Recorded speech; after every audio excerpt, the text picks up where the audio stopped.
Hi everyone, this is Monika Bedi on JEE one channel. JEE advanced PYQ series में आज हम करने वाले हैं मोल कॉन्सेप्ट के पीवाईक्यूज। मोल कॉन्सेप्ट में अपने आप में बहुत सिंपल सा ही टॉपिक है, बट इसके क्वेश्चन सिंपल से लेके कॉम्प्लेक्स कैसे भी बन सकते हैं।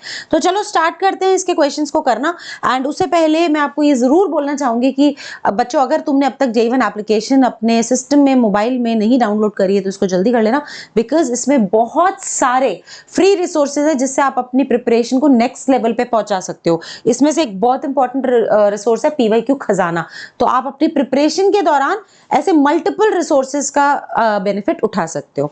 अब मैं आगे बढ़ती हूँ। इन्फिनिटी बैच हमारे ड्रॉपर्स के लिए बैच है। इसके अंदर प्रॉपरली अलाइंड लाइव क्लासेस के साथ साथ आपकी डीपीपीज, हर डीपीपी का वीडियो सोल्यूशन, हर एक सवाल का वीडियो सोल्यूशन हमारी टीम ने खुद ने रिकॉर्ड किया है। तो आपको अगर आपका सवाल सही भी है, मतलब अगर आप जो सोल्यूशन निकाल रहे हो even if it is correct, तो हम आपको क्विकर सोल्यूशंस प्रोवाइड करते हैं। और अगर आप किसी सवाल में अटक जाते हो तो आपको डाउट इसलिए नहीं आएगा क्योंकि हम लोगों ने आपको हर सवाल के वीडियो सॉल्यूशंस ऑलरेडी प्रोवाइड करा रखे हैं। तो और उसके अलावा mains and advanced level test वगैरह सब चीज की एक्सेस मिलेगी। बहुत ही जबरदस्त बैच है ड्रॉपर्स के लिए, आपको इसका हिस्सा जरूर बनना चाहिए। एंड ये हमारे 11th क्लास के बच्चों के लिए जो कि 2027 में जेई देने वाले हैं, एंड प्रोडिजी 2026 में जो 12th क्लास में आए हैं बच्चे अभी जो कि 2026 में जेई देने वाले हैं, उनके लिए बैचेस एप्लीकेशन पे ऑलरेडी लाइव हैं। अब मैं स्टार्ट करती हूँ मोल कॉन्सेप्ट के क्वेश्चंस। तो देखो पहला सवाल ये क्या कहता है। आपका फर्स्ट क्वेश्चन जेई एडवांस 2024 का है। क्वेश्चन को देखना बहुत सिंपल है। आपको लगेगा यार ये पूछा क्या, तो हाँ यार, ऐसा भी नहीं होता कि हर सवाल टफ आता है। इजी, मॉडरेट, टफ तीनों तरीके के क्वेश्चंस जो हैं वो हमारे जेई एडवांस में पूछे जाते हैं। तो आपको सिर्फ इतना करना है कि आपको अपने टाइप के क्वेश्चन सिलेक्ट करने हैं जिससे आप अपने आईआईटी के सिलेक्शन को इंश्योर कर सको। अब to form a complete monolayer of acetic acid on 1 gram of charcoal 100 ml of 0.5 ml acetic acid is used. देखो बेटा, आपके सामने चारकोल एक बहुत ही अच्छा एडजॉर्बेंट होता है। सबसे पहले ये समझिए कि जो चारकोल होता है वो एक बहुत ही अच्छा गुड है ना एडजॉर्बेंट होता है। तो ये सरफेस केमिस्ट्री में हमें पता होता है कि एक बहुत ही अच्छा एडजॉर्बेंट होता है। एडजॉर्बेंट, ठीक है, मतलब बहुत अच्छे से एब्जॉर्ब करता है। Basically it provides a very good surface जो कि एक अच्छे एब्जॉर्प्शन में काम में आता है। अब कहते हैं कि कंप्लीट मोनोलेयर एसिटिक एसिड की बनाने के लिए ऑन 1 ग्राम ऑफ चारकोल आपने 100 ml of 0.5 ml acetic acid को यूज किया। अब देखो, यदि आपने 100 ml of 0.5 m acetic acid लिया है तो आपने कितने मिलीमोल्स लिए हैं? आपने मिलीमोल्स लिए 0.5 इंटू 100 यानी कि 50 मिलीमोल्स। 50 मिलीमोल्स, ठीक है, ये आपने शुरुआत में यूज किए हैं। ठीक है, फिर कहते हैं कि इसमें से कुछ एसिटिक एसिड अनएडजॉर्ब्ड ही रह जाता है, मतलब पूरा एडजॉर्ब नहीं होता। उस मोनोलेयर में कुछ एसिटिक एसिड अनएडजॉर्ब्ड रह जाता है। To neutralize the unadsorbed acetic acid 40 ml of 1 NaOH was required. कहते हैं कि ये जो अनएडजॉर्ब्ड एसिटिक एसिड है, टू न्यूट्रलाइज है ना, अनएडजॉर्ब्ड एसिटिक एसिड को न्यूट्रलाइज करने के लिए क्या चीज यूज हुई है? 40 ml ऑफ 1 NaOH, मतलब कि 40 millimole NaOH is used. 40 millimole NaOH is used. अब ये क्या इंडिकेट करता है कि बेटा 10 मिलीमोल का एब्जॉर्प्शन हुआ है, क्योंकि 50 मिलीमोल ऑफ एसिटिक एसिड आपने उस पर डोल दिया। किस पे? चारकोल के बेड पे 50 मिलीमोल डोल दिया। लेकिन कुछ तो एब्जॉर्ब हो गया और कुछ बच गया। जो बच गया वो हमें नहीं पता था कितना बचा है, लेकिन हमने उसको न्यूट्रलाइज करने के लिए जब NaOH लगाया तो हमारा 40 मिलीमोल NaOH खपती हो गया, यूज हो गया। अब 40 मिलीमोल यूज हो गया, हमने 50 डोला था, तो इसका मतलब 40 ही बचा होगा, क्योंकि 40 मिलीमोल बचा होगा। तभी तो एसिटिक एसिड के 40 मिलीमोल को न्यूट्रलाइज करने के लिए आपके बेस के भी 40 मिलीमोल लग गए। इसका मतलब एडजॉर्ब्ड कितना हुआ होगा? नेट अमाउंट एडजॉर्ब्ड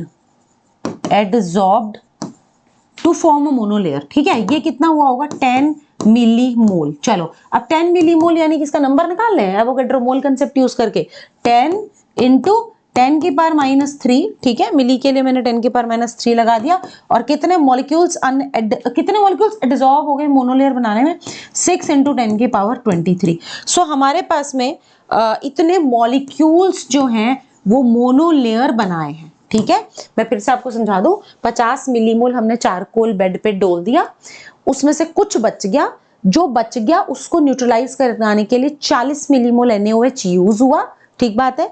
इसका मतलब 40 अनएड्सॉर्ब बचा, तो एड्सॉर्ब कितना हुआ 50 माइनस 40 यानी 10। अब वो 10 मिलीमोल का नंबर क्या होता है, उसकी संख्या क्या होती है, इतने मॉलिक्यूल्स ने मोनोलेयर बना दी। अब आपसे पूछ रहा है अगर हर मॉलिक्यूल एसिटिक एसिड का इतना एरिया ऑक्यूपाई करता है चारकोल पे, क्योंकि मोनोलेयर बन रही है, जब मोनोलेयर बनेगी तो हर मॉलिक्यूल थोड़ा थोड़ा एरिया ऑक्यूपाई करेगा कुछ इस तरीके से, ठीक है, इस तरीके से मोनोलेयर की फॉर्मेशन होगी, ठीक है। तो कह रहे हैं कि the value of P is, ये पी क्या चीज है, इसका मतलब आपको क्या निकालना है, आपको एक मॉलिक्यूल का एरिया निकालना है। क्या निकालना है, if each molecule of acetic acid occupies इतना सरफेस एरिया, तो बेसिकली आपको एक मॉलिक्यूल का सरफेस एरिया निकालना है। Surface area we need to find, we have to find, क्या चीज फाइंड करनी है, surface area, surface area of one molecule of acetic acid, one molecule of CH3COOH का एक मॉलिक्यूल कितना जगह घेरता है, कितना एरिया ऑक्यूपाई करता है, वो हमें निकालना है। तो बेटा टोटल एरिया निकाल लो, उससे नंबर ऑफ मॉलिक्यूल्स को डिवाइड कर दो तो एक मॉलिक्यूल का एरिया आ जाएगा। अब टोटल एरिया कैसे आएगा, टोटल एरिया आपका कितना है, surface area of charcoal 1.5 into 10 की पावर 2 मीटर स्क्वायर पर ग्राम, ये तो है ही 1 ग्राम, इसका मतलब यही टोटल एरिया है। तो total area upon number of molecules, upon number of molecules, ठीक है, नंबर ऑफ मॉलिक्यूल्स। तो टोटल एरिया कितना हुआ 1.5 इंटू 10 की पावर 2, ये देखो ये टोटल एरिया, इससे नंबर ऑफ मॉलिक्यूल्स को डिवाइड करो, 10 इंटू 10 की पावर -3 इंटू 6 इंटू 10 की पावर 23, तो ये हो जाएगा आपका कट कटा के, ये कटेगा आपका 4 से, ये हो जाएगा 10 की पावर -2, ऊपर जाएगा तो 10 की पावर 2, 10 की पावर 4 के साथ ये ऊपर जाएगा 10 की पावर -23, हो जाएगा 1/4 इंटू 10 की पावर 23 में से इस +4 को माइनस कर दो पावर की को, तो 10 की पावर -19 यानी कि 0.25 इंटू 10 की power 19 which can be written as 0.25 है ना, 2500 इंटू 10 की पावर -23। अब देखो ये मैच हो रहा है इससे, आपको जो सॉल्यूशन दिया गया p इंटू 10 की पावर -23, 2500 10 या -20, तो आपके आंसर हो जाएगा इस क्वेश्चन का 2500, ठीक है। This will be the answer to this integer based question. बहुत सिंपल सवाल था, कोई महान नहीं था, तोपची क्वेश्चन नहीं था, उसने बस चारकोल के बेड पे एसिटिक एसिड डोला और अनएड्सॉर्ब्ड एसिटिक, उसने टोटल बता दिया भैया 50 मिलीमोल डोला मैंने, फिर ये भी बता दिया कि उसमें से 40 मिलीमोल बच गया। कैसे बताया, क्योंकि उसने NaOH का न्यूट्रलाइजेशन कराया तो 40 मिलीमोल NaOH खर्च हो गया, वहां से हमें पता लग गया भैया 10 मिलीमोल एड्सॉर्ब हुआ है। अब 10 मिलीमोल का मतलब 10 × -3 इंटू एवोगैड्रो नंबर, ये मॉलिक्यूल्स आ गए टोटल जो एड्सॉर्ब हुए। अब जब टोटल मॉलिक्यूल्स का नंबर हमारे पास है और टोटल सरफेस एरिया हमारे पास है, तो total surface area upon total molecules का नंबर डिवाइड करके आपने निकाल लेना भैया एक मॉलिक्यूल का कितना एरिया होता है, तो वो आपका ये 2500 इंटू 10 की power -23 metre square surface area आ जाएगा। अगले क्वेश्चन पे चलते हैं, देखो अगला क्वेश्चन क्या कह रहा है। Next question is the stoichiometric reaction of 5 and 6 gram of dimethyl dichlorosilane. क्या होता है dimethyl, CH3 dimethyl dichlorosilane, dimethyl dichlorosilane, ठीक है, ये हमने यूज किया, डाइमिथाइल डाइक्लोरोसिलेन हमने यूज किया है, और इसको किससे, with water, the stoichiometric reaction of this with water, water के साथ हमने इसको रिएक्ट किया, तो बेटा क्लोरीन हट करके OH लगेंगे, पहली चीज तो ये बैलेंस भी करना पड़ेगा, मोल कंसेप्ट का सवाल है। Results in the tetrameric cyclic product. अब टेट्रामेरिक साइक्लिक प्रोडक्ट का स्ट्रक्चर मैं बनाऊंगी, देखो silicon silicon silicon silicon oxygen oxygen oxygen, tetramer बना रही हूं मैं साइक्लिक, है ना, और CH3 सब पे लगा हुआ है, CH3 CH3 CH3 CH3 CH3 CH3 और CH3 CH3, ठीक है, ये लगा हुआ है सब पे, तो ये बन गया हमारा टेट्रामेरिक प्रोडक्ट। तो इसका फॉर्मूला लिख देते हैं, 4 सिलिकन है Si4, 4 ऑक्सीजन है O4, और CH3 जो है वो कितने हैं, 8 हैं, होल 8, ठीक है। CH3 whole 8 Si4O4। अब अगर हम देखें तो इसमें HCl का एलिमिनेशन भी हुआ होगा, HCl का एलिमिनेशन भी हुआ होगा, ठीक है। तो इसको बैलेंस करते हैं जरा, होल थ्राइस नहीं है, होल ट्वाइस है, डाइमिथाइल है ना, तो होल ट्वाइस लगेगा। अब इसको बैलेंस करते हैं। अपने पास में 2 मिथाइल है, उधर चाहिए 8, तो इसको 4 ले लें। 4 लेंगे तो अपने को मतलब 4 HCl निकालने पड़ेंगे ना। अगर हम 4 लेंगे तो अपने को कितने HCl निकालने पड़ेंगे? 4 HCl, नहीं 4 नहीं, सॉरी 8 HCl। और क्यों 8 HCl? 8 HCl के लिए हमको कितना हाइड्रोजन चाहिए होगा? 8। यहाँ पे तो 2 ही है, इसको भी 4 से मल्टीप्लाई करेंगे। I think now it is balanced. Now it is balanced कि भैया 4 ले लिए, ये सिलिकॉन 4 थे, 4 सिलिकॉन आ गए, और Cl2 जो है वो 2 आ गए, मतलब 8 है, 8 उधर आ गए, हाइड्रोजन सब आ गया। तो I think the reaction is completely balanced now. अब क्वेश्चन वापस से पढ़ते हैं। Stoichiometric reaction of 5 and 6 gram of dimethyl dichlorosilane with water results in the tetrameric cyclic product in 75% yield, है ना। Tetrameric cyclic product in product X, yield कितना है? 75% yield है, ठीक है। अब एक चीज ये है, the weight of x obtained in, x का वेट ऑब्टेन्ड अपने को निकालना है, भाई कितना एक्स बना है, और यील्ड 75% है। तो यदि ये 4 मोल तुम लेते तो इसका बनता 1 मोल, जो स्टोइकियोमेट्री बेस्ड क्वेश्चन है। यदि 4 मोल तुम लेते इसका बनता 1 मोल। अब इसका मॉलिक्यूलर वेट कितना है इस कंपाउंड का?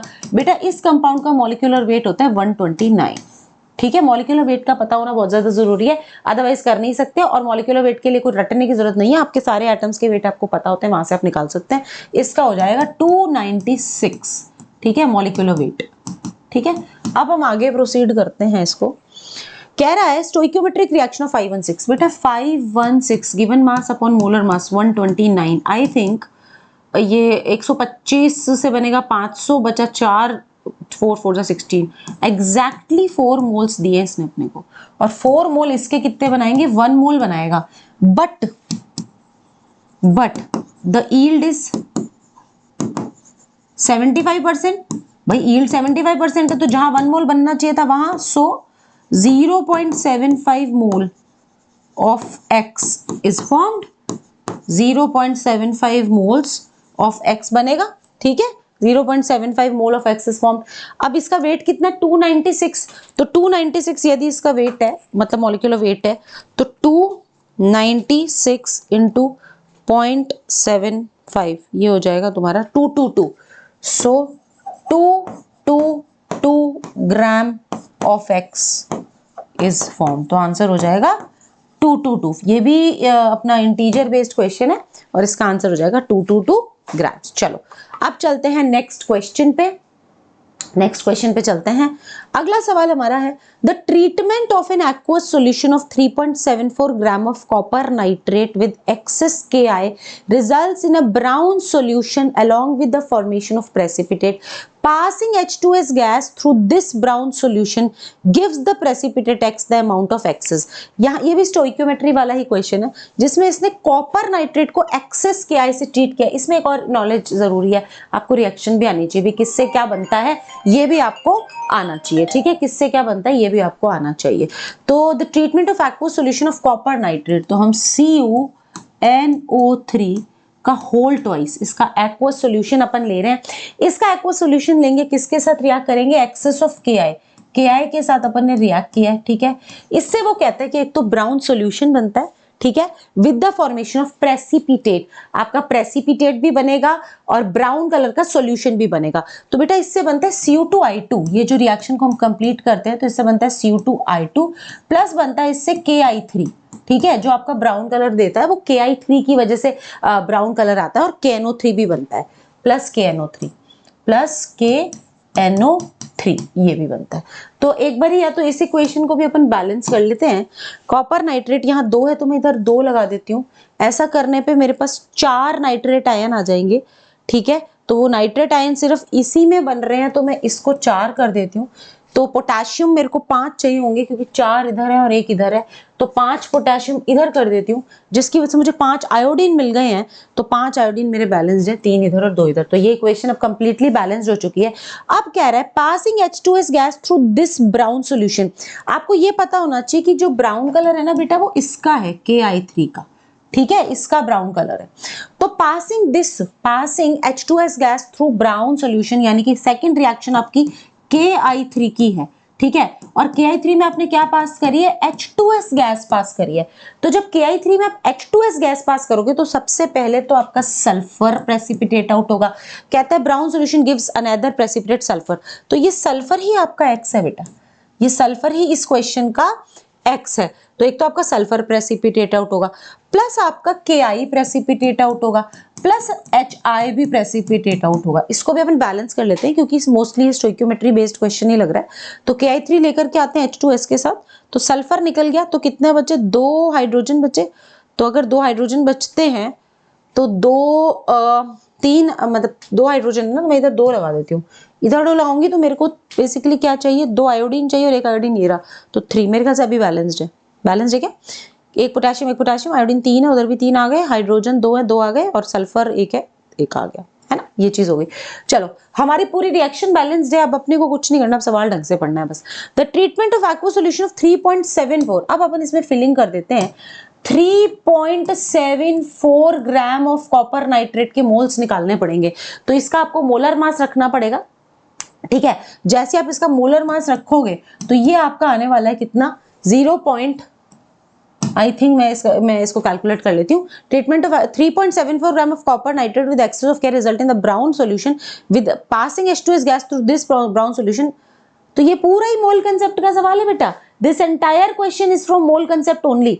तो ये मेरे ख्याल से 0.02 आना चाहिए, तो 0.02, इससे बनेगा ये 0.01, और ये जो 0.01 तुमने ले लिया तो इससे तुम्हारा ये भी बनेगा 0.01, और फॉर सल्फर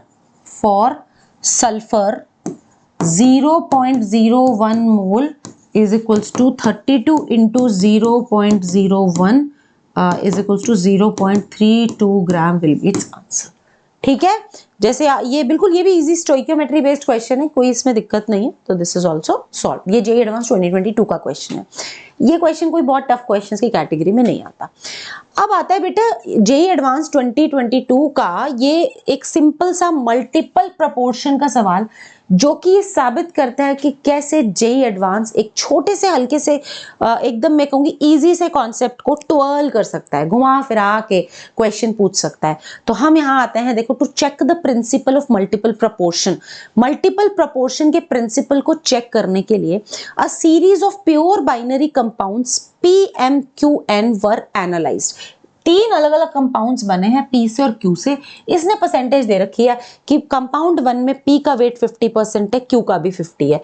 कंपाउंड 2 में P का वेट 44.4 है, Q का 55.6 है, और कंपाउंड 3 में P का वेट जो है वो 40 है और Q का वेट जो है वो 60 है, ठीक है। तो कह रहा है कि इसके लिए आपको करेक्ट ऑप्शंस चुनने हैं। आपका पहला ऑप्शन है if empirical formula of compound 3 is P3Q4। मैं थोड़ा सा, मुझे ये ब्लर लग रहा है तो मैं इसको थोड़ा अच्छे से रीराइट कर देती हूँ। P3Q4 कह रहा है यदि आपका इंपेरिकल फॉर्मूला कंपाउंड का क्या है, P3Q4 है, तो फिर इंपेरिकल फॉर्मूला सेकंड वाले का P3Q5 होगा। आप समझ रहे हैं, ये क्वेश्चन कह रहा है कि आप मान लो कि इंपेरिकल फॉर्मूला कंपाउंड 3 का P3Q4 है। किसका, 3 का, कंपाउंड 3 का। अगर इंपेरिकल फॉर्मूला P3Q4 है इस वाले का, तो फिर 2 वाले का जो होगा वो P3Q5 होगा। थोड़ा सा एक लंबा कैलकुलेशन मुझे यहाँ नजर आ रहा है, मैं सेकंड ऑप्शन को पढ़ती हूँ क्योंकि हमें तो करेक्ट छांटने, सभी को पढ़ लेते हैं। If empirical formula of the compound 3 is P3Q2 कह रहा है कि अगर एम्पेरिकल फॉर्मूला कंपाउंड 3 का, देखो बहुत केयरफुली पढ़ना है बेटा, ऑप्शन नंबर 2 है, कंपाउंड नंबर 3 है। इसमें क्या होता है, दिमाग सबकॉन्शियस भी कई बार आपको गलत कंक्लूजन पे ले आता है। तो if empirical formula of compound 3, ये रहा 3, ठीक है, मैंने टिक लगा दिया, इस P3Q2, तो एटॉमिक वेट, चलो ये इजी है, इसको सॉल्व करते हैं। पहले मैं ऑप्शन बी को सॉल्व कर रही हूँ, ऑप्शन बी, क्योंकि मुझे इसका कैलकुलेशन बहुत सिंपल लग रहा है, तो मैं पहले इसको सॉल्व करके कंक्लूड करती हूँ और फिर मैं फर्स्ट वाले पे आ जाऊंगी। तो ऑप्शन बी, अब ऑप्शन बी देखो, P3Q2 दे रखा है, तो मैं इंपेरिकल फॉर्मूला कैसे निकालते हैं, अपन इंपेरिकल फॉर्मूला निकालते हैं, जो वेट परसेंटेज होती है उससे उसके मॉलिक्यूलर मास को डिवाइड करते हैं। तो यहाँ कंपाउंड 3 का जिक्र हुआ है, तो कंपाउंड 3 के बारे में हम लिखेंगे इधर, देखो 40 डिवाइडेड बाय, मतलब आपका अपने वेट परसेंटेज लिया P का, जो अपना इंपेरिकल फॉर्मूला निकालने का तरीका है, 40 divided by molar mass of P is to, ratio ही तो है ये, इज टू 60, बहुत केयरफुली क्रॉस चेक करते हुए करना है, divided by molar mass of Q। ये जो रेशियो है ये 3:4 आना चाहिए। आपके percentage upon molar mass of P is to percentage upon molar mass of Q, जो कि एक जो मोलर रेशियो दे रहा है, ये आना चाहिए आपका अकॉर्डिंग टू दिस 3/2। ठीक है, इसको मैं सॉल्व करूंगी 40/MP इंटू, ये डिवाइड होता है ना, ratio is divide, into MQ/60 is equals to 3/2। ठीक है, ये 0 से 0 कटी, ये 2, ये 3 ऊपर जाएगा 9, 2 नीचे जाएगा 4, यानी इससे कंक्लूड हो गया आपका कि MQ/MP ये हो जाएगा 9/4 आ रहा है। MQ/MP आ रहा है, MP आ रहा है आपका 9/4। कहता है यदि ऐसा है, अगर एम्पेरिकल फॉर्मूला ये है बेटा, अगर एम्पेरिकल फॉर्मूला 3:2 है, मतलब P3Q2, तो उस केस में आपके मॉलिक्यूलर मासेस के रेशियो 9:4 आ रहे हैं। ठीक है, तो कहते हैं फिर atomic weight of element P is 20 and atomic weight of element Q is 45। बेटा atomic weight of element P is 20, element P का एटॉमिक वेट 20 है, इसको करके देखते हैं ना अपन, 20 और ये कितना है, is it the same ratio? कह रहा है एटॉमिक वेट वही मॉलिक्यूलर वेट है, तो मॉलिक्यूलर वेट का आपको रेशियो दे रहा है कि P 20 है, तो देखो P के आगे मैंने 20 लिख दिया एंड Q के आगे मैंने 45 लिख दिया, जिसको मैं मॉलिक्यूलर वेट बोल रही हूँ, m बोल रही हूँ, that is mass of that particular thing. तो एटॉमिक वेट इनके 45:20 काटोगे तो क्या आएगा, 9/4। तो बेटा ये तो सही है स्टेटमेंट, ऑप्शन बी तो हमने चेक कर लिया कि ये सही है। आपको समझ में आया?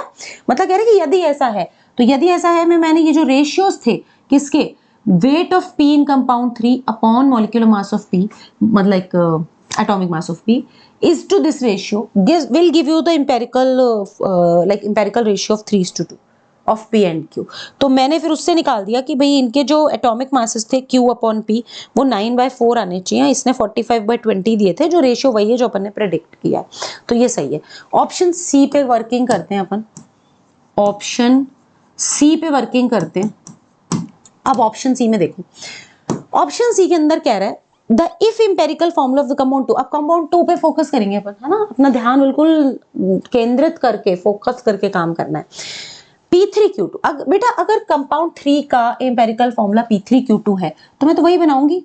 आपका परसेंटेज कितना है, 44.4 डिवाइडेड बाय मोलर मास मतलब of Q, molar mass of Q is 2 ही है ना ये, हाँ कंपाउंड 2 पे बात कर रहे हैं हम, इज 2 आपका ये जो 55.6 है ना, डिवाइडेड बाय Q नहीं था, देखो एक यहाँ गलती हो गई, P है वो, Q नहीं है। इतनी छोटी छोटी गलती से भी अपन गलत कुछ कर सकते हैं, गलत कंक्लूजन दे सकते हैं।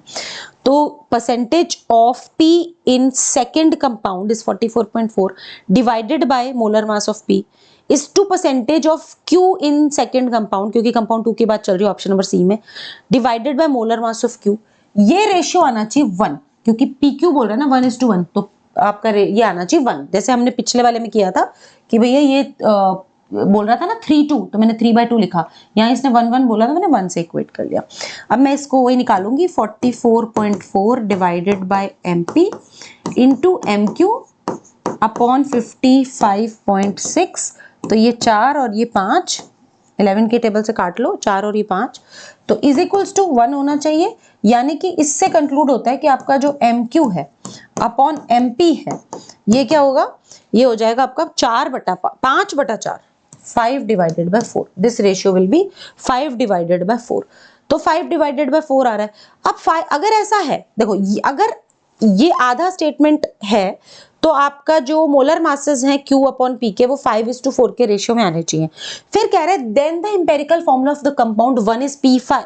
कंपाउंड 1 ये रहा, जिसमें दोनों का वेट परसेंटेज आधा आधा है, 50-50% है।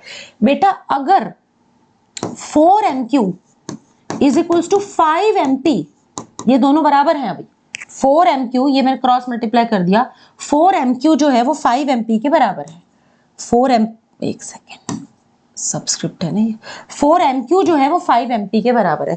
तो बेटा अगर 4MQ 5MP के बराबर है और यहाँ पे है भी आधे आधे, तो ऐसे होने चाहिए थे ये, तो फिर देन कंपाउंड क्या होगा, कंपाउंड क्या होगा, ये हो जाएगा जो इसने बोला है P5, P के 5 लगेंगे, Q के 4 लगेंगे, तब आधी आधी परसेंटेज आएगी।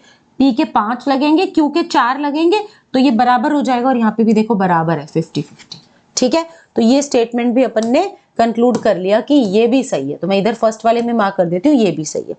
अब ऑप्शन डी पे वर्किंग करते हैं। ऑप्शन डी, ऑप्शन डी, ठीक है, ऑप्शन डी पे वर्किंग करते हैं। इसमें कहता है if atomic weight of P and Q are 70 and 35, ठीक है, अगर atomic weight P and Q के मतलब M, ये जो एटॉमिक वेट P का है MP जिसको हम बोलते हैं वो है 70 और MQ जो है वो है 35। तो कह रहे हैं कि then the empirical formula of the compound 1, अब किस पे अपन कर रहे हैं, कंपाउंड 1 पे फोकस कर रहे हैं, किस पे कर रहे हैं, कंपाउंड 1 पे फोकस कर रहे हैं। तो then the empirical formula of compound 1 is P2Q। तो बस इसका मतलब अपन को अगर ऐसा है तो कंपाउंड 1 का इंपेरिकल फॉर्मूला चेक करना है। कितना सिंपल है, ये तो बहुत ज्यादा सिंपल आ गया। तो अपन क्या करेंगे, इंपेरिकल फॉर्मूला कंपाउंड 1 का निकाल लेते हैं। कैसे निकलेगा, जो भी आपकी मास परसेंटेज है P के लिए डिवाइडेड बाय MP यानी कि 70, ठीक है, इज टू मास परसेंटेज 1 ही है ना कंपाउंड, हाँ 1 ही है, इज टू ये 50 डिवाइडेड बाय 35, ठीक है, 50 डिवाइडेड बाय 35। इसको अपन क्रॉस लाइक मतलब रेशियो है ना, तो डिवाइड करेंगे तो क्या आएगा 50 अपॉन 70 इंटू 35 अपॉन 50, ठीक है, ये आपका आना चाहिए। तो 50 से 50 कैंसिल हो जाएगा, 1:2 आएगा आपका PQ का रेशियो। ये कह रहा है 2:1, इसके अकॉर्डिंग 2:1 है, अपने अकॉर्डिंग P/Q कितना है, ये P लिया है, ये Q लिया है, तो अपना P/Q रेशियो क्या है, ये अपना है 1:2।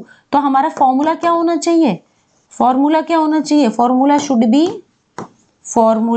बी PQ2, PQ2, ये क्या दे रखा है P2Q, ये गलत हो जाता है, ठीक है, तो मैं पहले इस पे कंक्लूड कर लेती हूँ। ओहो मैंने टिक लगा दिया, आई एम सो सॉरी, ये गलत हो जाता है, ये रॉन्ग हो जाता है। अब लास्ट में बचा ऑप्शन नंबर 1, इस पे भी वर्किंग कर लेते हैं। Option 1, option A, option A में कह रहे हैं अगर empirical formula of the compound 3 is P3Q4, ठीक है, वो कह रहा है यदि, पहले तो देखो इसकी कंडीशंस निकालो, यदि इंपेरिकल फॉर्मूला ये है तो हम कैसे करते हैं, कौन से कंपाउंड का, थर्ड कंपाउंड का, कंपाउंड 3 की बात ही कर रहा है। तुम देख रहे हो मैं भी कितना केयरफुली डील कर रही हूँ इस सवाल के साथ, 2 बार क्रॉस चेक कर रही हूँ मैं, कंपाउंड 3 है, यहाँ टिक भी लगा रही हूँ ताकि कोई भी गलती से भी ना हो जाए, क्योंकि ऑप्शन 1 है और कंपाउंड 3 है, सब कॉन्शियस आपको ऑप्शन 1 के साथ कंपाउंड 1 रिलेट करवा देगा, वैसा नहीं करना। तो if empirical formula of compound 3 is P3Q4, तो चलो इसके लिए बनाते हैं। कंपाउंड 3 के लिए जो मास परसेंटेज है वो 40 है अपॉन MP इज टू, उधर 60 है ना, ये तो रेशियोज होते हैं, डिवाइडेड बाय MQ है ना, इज इक्वल टू, ये रेशियो कितना है 3/4 है, ठीक है 3/4 है, तो उस केस में आ जाएगा 40 divided by MP into MQ upon 60 is equal to 3/4, यानी कि ये कट जाएगी 0 से 0, ये 2, ये 3 3 हो जाएगा 9, मतलब ये ऐसे नहीं करेंगे अपन, यहाँ अलग से लिख देते हैं ताकि क्लैरिटी रहेगी। सो MQ अपॉन MP कितना आ गया 9/8, तो MQ अपॉन MP क्या आ गया 9/8, which implies 8 MQ is equals to 9 MP, 8 MQ is equals to 9 MP, ठीक है, 8 MQ is equals to 9 MP, ये हमारा रिश्ता जो है निकल करके आया है, ठीक है। अब मसला ये है, ये कंपाउंड 3 के लिए, then the empirical formula of the compound 2, compound 2। अब देखो कंपाउंड 3 से हमने कुछ रिश्ता निकाला है, 9/8 का हमारे पास में रिश्ता आया है, किसका वाला, कंपाउंड इसके लिए, कंपाउंड 3 के लिए हमारे पास एक रिश्ता है कि 9/8 हमारे पास निकल के आ रहा है। अब अपन नेक्स्ट क्या करेंगे, कहता है यदि ऐसा है, बेटा यदि ऐसा है तो MQ अपॉन MP का जो मोलर मासेस के रेशियो वो 9/8 है, ये बात ध्यान रखना, यदि ऐसा है तो। कहते हैं फिर कंपाउंड 2 पे करवा रहा है, इसीलिए मैंने इसको लास्ट में किया। अब ये कंपाउंड 2 पे फोकस करवा रहा है, तो अपना ध्यान आकर्षित करें कंपाउंड नंबर 2 पे। तो कंपाउंड 2 का फिर कह रहे हैं एम्पेरिकल फॉर्मूला P3Q5 होगा। चेक कर लेते हैं कि हम तो निकाल लेते हैं ना कि हमारे इसके अकॉर्डिंग कंपाउंड 2 का क्या आएगा। तो कंपाउंड 2 का एम्पेरिकल फॉर्मूला निकालने के लिए to find empirical formula of compound 2 का एम्पेरिकल फॉर्मूला निकालने के लिए हमें क्या करना है, देखो जरा, कंपाउंड 2 का एम्पेरिकल फॉर्मूला हमें नहीं पता ये है कि नहीं, हम तो अपना निकालेंगे, मैच हो गया तो करेक्ट है, नहीं मैच हुआ तो रॉन्ग है। ये कंपाउंड 2 पे आएंगे 44.4 mass percentage upon molar mass, ठीक है, किसका, इसका P का, MP is to 55.6 upon MQ। बस ये रेशियो निकालना है अपने को। ये रेशियो अगर 3:5 आ गया तो करेक्ट हो जाएगा ये स्टेटमेंट, क्योंकि यही रेशियो इंपेरिकल फॉर्मूला कहलाता है। तो 44 upon MP is to 55, 44.4 divide upon MP is to 55.6 divided by MQ। अब तुम देखो तुम्हारा MQ जो है ना वो 9/8 MP है। अगर तुम देखो तो आपका जो MQ है वो क्या है, 9/8 MP है, या फिर MP क्या है, 8/9 MQ है। ठीक है, तो एक काम करते हैं, या तो इसको ऐसे कर लेते हैं, मतलब इसमें से एक चीज रेशियो निकालने का तरीका है, MP और MQ को एक दूसरे की टर्म्स में आपको लिखना पड़ेगा। ठीक है, एक दूसरे की टर्म्स में लिखना पड़ेगा। तो मैं लिखूंगी MQ, अब आपके लिए क्वेश्चन काफी ज्यादा सिंपल हो चुका है।